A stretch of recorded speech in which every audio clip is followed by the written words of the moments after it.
May 4th, 2009. This is my first entry. I'm keeping this journal as part of my recovery. My therapist has recommended I start tracking my thoughts and memories to help with my sessions. She believes the exercise of writing everything down will help me sort my memories into logical order. She says this will help me deal with the traumatic stress that's got me in this hospital. Honestly, I just want the migraines to stop. So I'll start from the beginning, at least what I think's the beginning of the story. So my name is Thomas Anthony, but my friends and family all call me Tommy. Now I'm in the Air Force, and I've been stationed at Ramstein, Germany. Now, I've been in the Air Force for almost 5 years, but this is my first actual deployment, which is a little rare these days, because most of my buddies had already deployed at least once. But I was in a unit that had not been tasked with any combat missions until this year. Now, I was understandably nervous when I was informed that I was going to be assigned to a hot region of Iraq. Now, the area, which I won't mention the name because of OPSEC, it was one of the more colorful parts of the country, and it was known for daily mortar strikes, roadside IEDs, and, of course, RPG attacks. So I was part of a 3-man detail, a communications team, that was supporting a group of Special Forces operators. I wasn't Special Forces, I was just on a communications team. Now, my team consisted of Master Sergeant Jerry Fountain, our team lead in radio tech, Staff Sergeant Michael Ramos, our network tech, and myself, the designated satellite tech. Now, Fountain was a decent enough dude. He could be an ass at times, but as long as shit was running smoothly and the work got done, he didn't bust our balls too much about regulations. Now, Ramos, he was more than my best friend. He was a brother. We'd been roommates in the barracks when I got to Germany, and both of us being single young men in a foreign country, we bonded over our mutual love for beer and European ladies. It was just relief that I was going to be rolling out with him. I knew he would always have my back.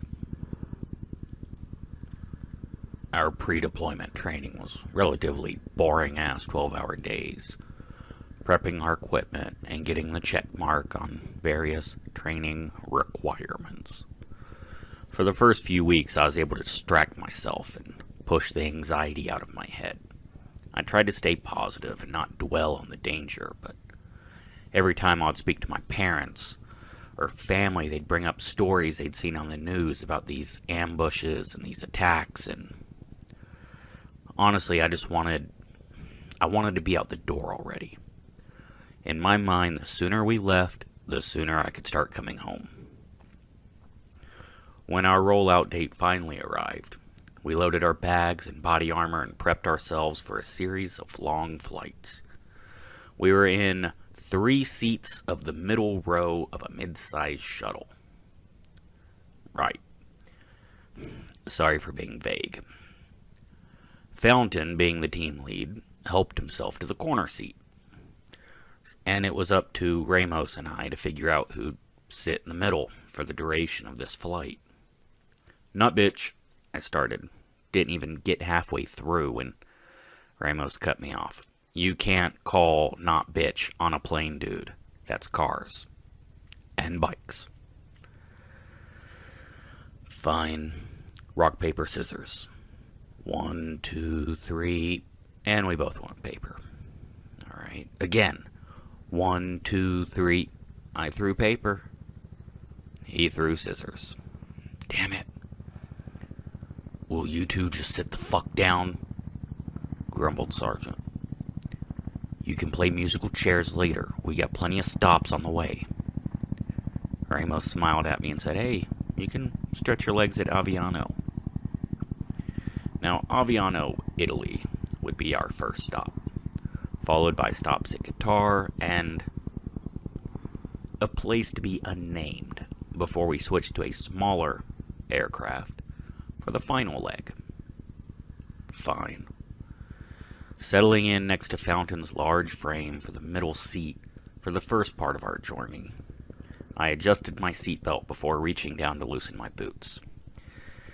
As I finished, I looked up and noticed a very attractive young woman. She walked up to our row and got in the fourth seat next to Ramos. She had her blonde hair in a tightly coiled bun, and she stowed one of her duffel bags in the overhead compartment, and I noticed her navy fatigues were hugging her slender frame, and, well, I looked away. Didn't want to be caught leering. And as I did, I noticed the golden bars on her collar. Ma'am, said Ramos, introducing himself to the young officer as she sat next to him. She nodded curtly and smiled a sweet smile before strapping herself in. Ramos looks over at me, quickly flashed me a quick thumbs up before mouthing the words, "It's on like Donkey Kong." Why'd I go with paper? So I decided to make the best of the long flight and try to get some sleep. My head was starting to ache for some reason. And as we had several stops left, I decided to take an Ambien to help me doze off. I placed the tiny pill in my hand, knocked it back, didn't even bother to wash it down with anything to drink. I woke with Ramos shaking me by the arm. Fountain was gone. He'd already grabbed his shit and gotten off the plane, as had our new blonde friend, and most of the rest of the shuttle. Dude, I don't know how you slept through that landing. That was rough as shit. I shook my head groggily, trying to shake off the effects of the pill. You know, the disorientation was a lot stronger than I thought. Oh, fuck. Oh. Sorry, dude. Took an Ambien. Man, they work well. Jeez, you couldn't wait to get into those, huh? Well, it looked like, there was something you couldn't wait to get into yourself. Ramos grinned. Her name's Sarah, and wait for it. She's going to the same site. She's a comm officer. Dude. Officer. And his grin just widened. Hey, what happens downrange stays downrange. And then when she dumps you for one of the spec ops dicks that we're going to be working with, and you got to spend the rest of deployment hiding from her, hey, I'll take that chance. At least it'll be entertaining while it lasts. I sighed and rolled my eyes, but he was right. I'd take that chance too. Why the hell did I go with paper? Damn it. Anyways, I have to cut this entry short. I gotta go to therapy in a few minutes. Also, it's really hard to write at length. Some of it's hazy and it takes effort to put it to paper. You know, I feel like the more I think back on it, the more my migraines start bothering me. I'll write more soon. May 6th, 2009. I think this is someone's birthday or anniversary or something. I'm supposed to remember that day. Where was I? Oh, yeah. I was discussing the last part of our transport. I remember we arrived, me, Ramos, Fountain, and Sarah, the new comm officer. Sorry, the details are a little hazy. We didn't spend much time there, and the sun had already set when we touched down. What really stands out, though, is the heat. You're waiting in a hostile area, waiting for those damn Chinook helicopters to pick us up. And now we gotta carry our sidearms and our rifles in full battle rattle. If there is anything more miserable than standing around waiting for a helicopter in 117-degree weather, wearing 40 pounds of body armor over your long-sleeve camo, I don't know what it is. Actually, these migraines are pretty high up there, as far as misery's concerned. But the therapist keeps telling me that I'm making progress.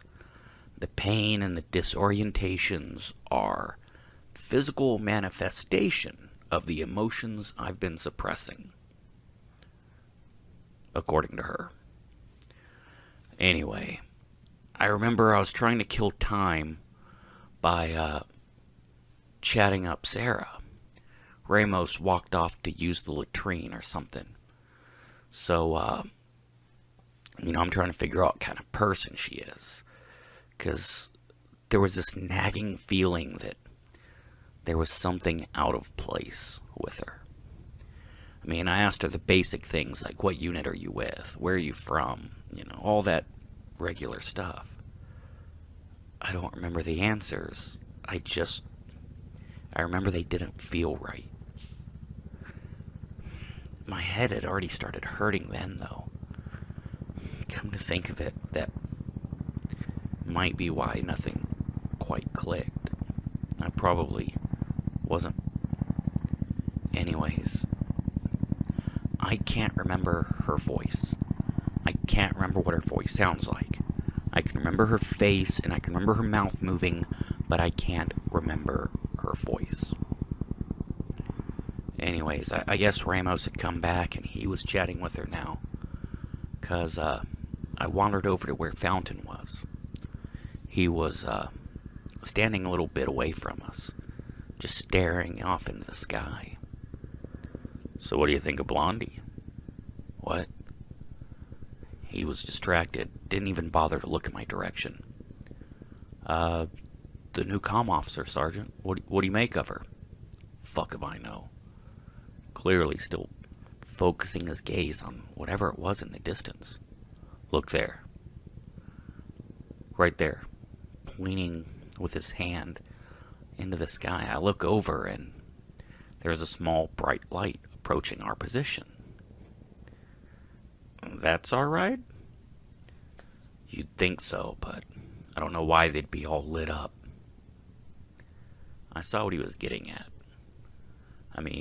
There's no good reason for a transport to be running their lights. We're traveling at night to minimize the possibility of detection.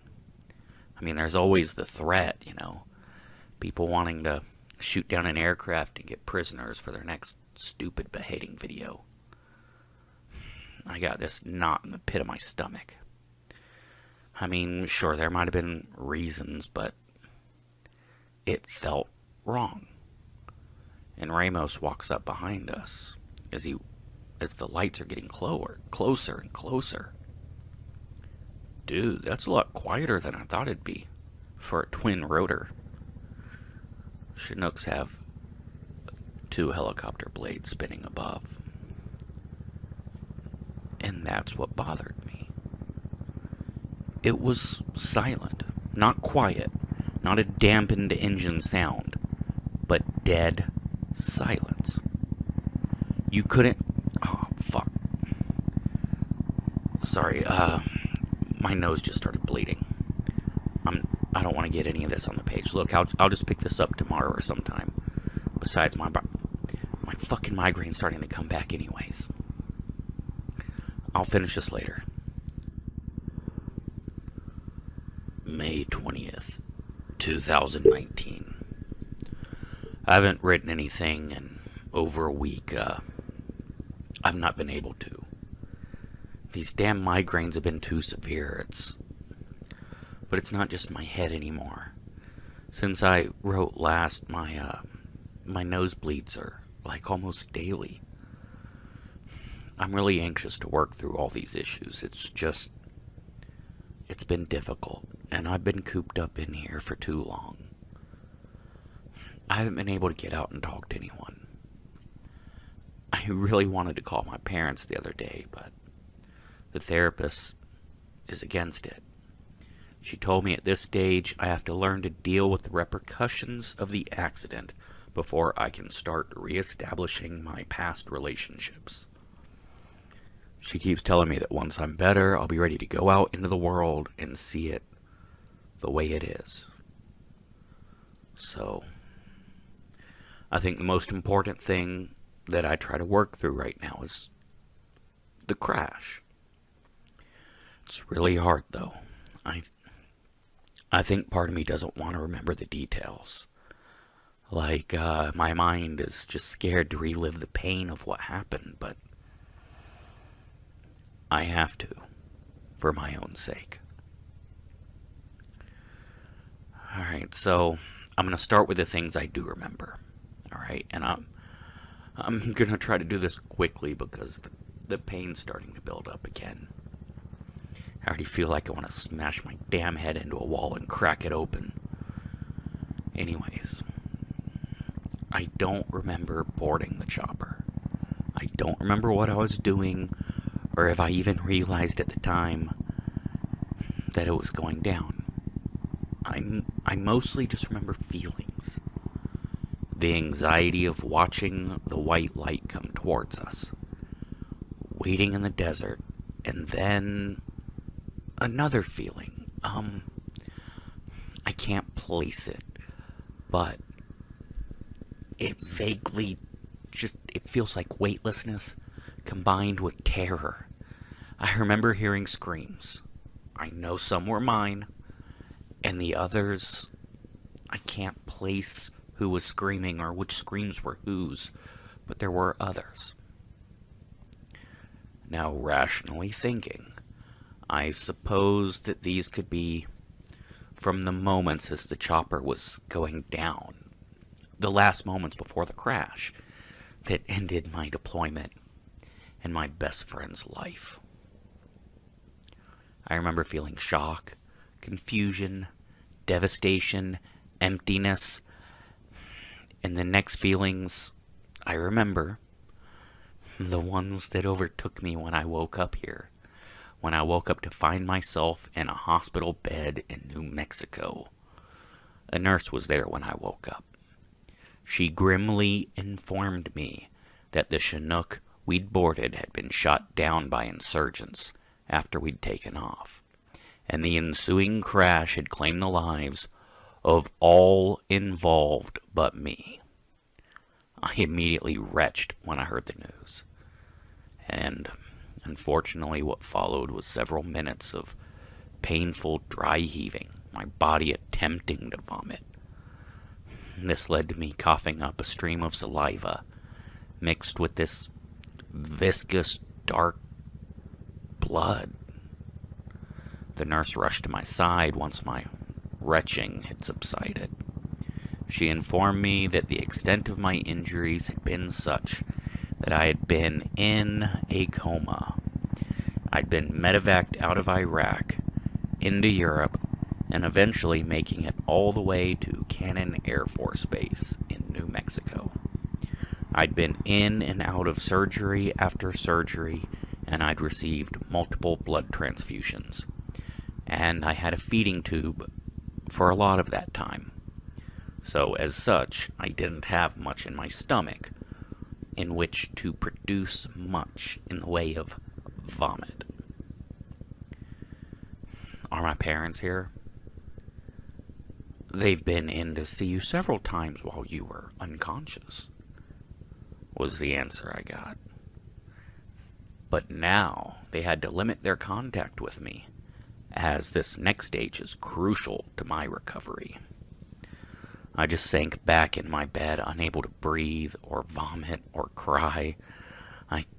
Unable to process everything that was surging through me. Fountain, Ramos, gone, ripped away in an instant. I mean, not only them, there were pilots and Sarah. The thought of her name sent a wave of intense pain through my skull. Shit, I'm bleeding again.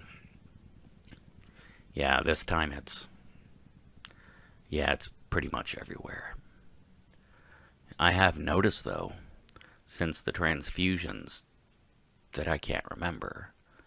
My blood's a little darker than it was before the crash. And I'm certainly getting a good look at it on a regular basis these days. According to the nurse, it's a fairly common short-term side effect to one of the surgeries while I was under. Look, this is it for today. No new progress. I haven't remembered anything new, but at least I can take this with me to therapy this afternoon. I really hope that this helps. God, I really need a breakthrough soon.